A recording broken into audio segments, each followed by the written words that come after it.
What's going on, everybody, and welcome to the Other Side of the Firewall podcast. We talk the latest and greatest of cybersecurity news, as well as we highlight those movers and shakers and glass ceiling breakers, those people of color who made it to the other side of the proverbial firewall. My name is Ryan Williams, and as always, I'm joined by Shan Tynes. What's up? What's up? Chris Abacon. What's going on, everybody? So it's action-packed week. Definitely continue to tune in. Monday, Tuesday, our topics. Wednesday, discussion. Thursdays, Ask a CISSP. I just released one with Mark Christian. It was a really good episode. And I have one coming up with Alfredo Nash. Also done. I just have to publish it. So if you're listening to this, hopefully I'll push that on Thursday. But if not this Thursday, the next Thursday. And then Friday, everything else. Movies, books, games, all that cool stuff. But without further ado, I give it to Shannon. All right, everybody. So this article actually comes from yahoo.com, but it's by way of the Telegraph, written by Benedict Smith. And the title of this one is China Admits Cyber Attack on U.S. in Secret Meetings. This one was kind of surprising to me, right? Because it's one of those things where we kind of play that game with China where it's like, hey, we know you did this, and they deny it, and they say we're lying about it. But apparently they openly admitted it near the end of the previous administration. They had a meeting, and they were like, yeah, it's something that we do, right? So we've talked before about Vault Typhoon, right? And usually when these different groups get reported, we have it on pretty good authority, right? We're not out there guessing. Usually if they don't know and they can't attribute it to somebody, they don't usually go out there and say. So when it came to attributing to someone like who this group works for, like we kind of knew who it was. We had done the work, or they were actually told in a secret meeting, right? Like this is what's going on, right? But the reason behind it though was them thinking we're kind of meddling in the affairs when it comes to Taiwan, right? So anybody who's out there paying attention, right? Taiwan's like, hey, we're not a part of China. China's like, no, they're a part of us, right? So because the U.S. was kind of getting, I don't want to say they were interfering a little bit, but they were kind of like, hey, there's some things we have going on with Taiwan that we don't want disrupted or want China to have control of that just kind of led to the little back and forth. You know what I mean? We always have the things where China's always testing the waters, right? Literally sometimes going out, doing some stuff they shouldn't be doing, right? And being like, no, they belong to us, so it's fine. But yeah, China fessed up to it, like, hey, this was us, doing these types of things. But yeah, they even referenced Wang Lei, top cyber official with China's Ministry of Foreign Affairs, said that they were the result of Washington lending military backing to Taiwan, right? So it's to a point now where I don't know if the cat and mouse game is going to be the way we go forward with China. They're just going to be like, look, we did it. It is what it is. What do you want to do, right? You got tariffs on us at 145% or whatever it is now. So what do you want to do about it? You know what I mean? But Chris, what's your thoughts on this? I don't know. We did it. You just reminded me of that book that OJ wrote, If I Did It.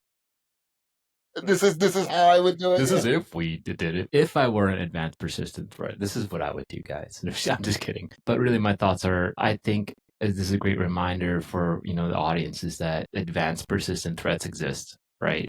These other nation-state actors will find a reason to do this to the United States or really to any other country if there's some type of geopolitical or some type of benefit to that. So really, with as complex as the world is, right, it's going to happen, right? There's going to be advanced persistent threats coming for whatever organization or state-sponsored government information system out there because it has a great benefit to them that you or we do not succeed, right? It makes sense. There's a lot of espionage. There's a lot of intelligent and well-resourced adversaries out there. And, they could be internal and external. And you'd be surprised to know that different countries are doing this, right? Different states are doing this. But the key thing with, I always want to talk about advanced persistent threats and how they kind of operate, but they maintain sustained and covert cyber attacks, right? But a lot of the times you don't even know that you're being infiltrated, right? That's why it's an advanced threat, because they have the capital to spend on advanced rootkits, advanced viruses, and things like that, Trojan horses on your network that reach out to, it's espionage, right? So one common test item, right, for anybody here that's listening in and trying to get their CISP or whatever it might be is advanced persistent threats. The reason why people scan or network scan their internal network for outgoing traffic, right? If it's suspicious, right, and if you notice it's been happening for a while, if your SIM or SOAR or whatever, chances are there's some type of advanced persistent threat within your own network, right, sending that information out, right? So it's it's really it's insane to think about, right? Like, hey, look, is there something happening, right? Because these advanced persistent threats are all about you never knowing what's going on. But anyway, I always want to cover that section, that topic when we talk about China or North Korea, Iran, whatever. They're all doing it, right? But to have them openly admit it is pretty wild to me, right? Pretty wild to me. So that's what first. That's how I went to that OJ book. If I did it.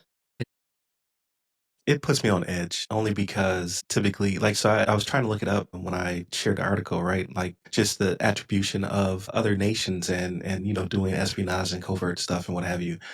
I can't find anything concrete. Even when you go back to the Cold War with the Soviet Union, uh, a lot of these acts were, attributed to our near peer or to our enemy or whatever, but they never fessed up. Same thing on the other side, right? Like stuff the U.S. was doing, never fessed up to it. Like that's part of the game, the cat and mouse.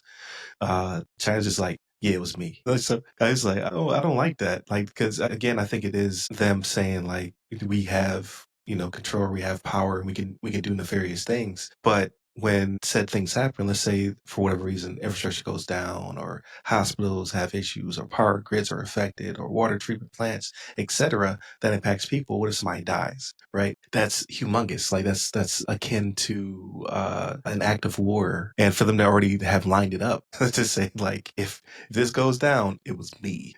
Leads me to believe that they're very confident in how deep they've got their hooks in our infrastructure.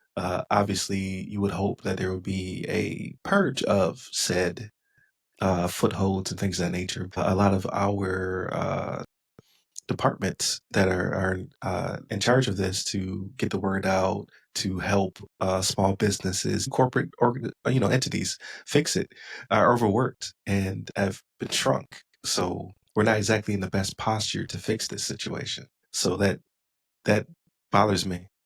And you guys bring up a good point with Taiwan and all of that geopolitical nonsense in that area, right? Because China's like, you belong to us, and they're like, no, we don't belong to you. And then the U.S. does a lot of trade with them, right? We give them missiles and bombs and jets and things of that nature.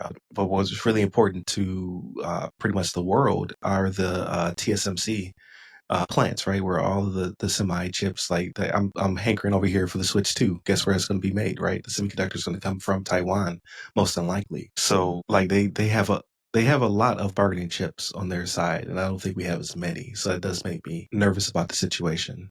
Because they could hold the world hostage if they were to take over the plan. And we talked about in the past, like there are plans in place to diversify and to make sure that does not happen, right? So they're talking about making plants here in the U.S., but to my knowledge, that doesn't exist yet. So if I were the person seeing this happen, I'd be like, well, of course we're going to do whatever we need to do before you get done.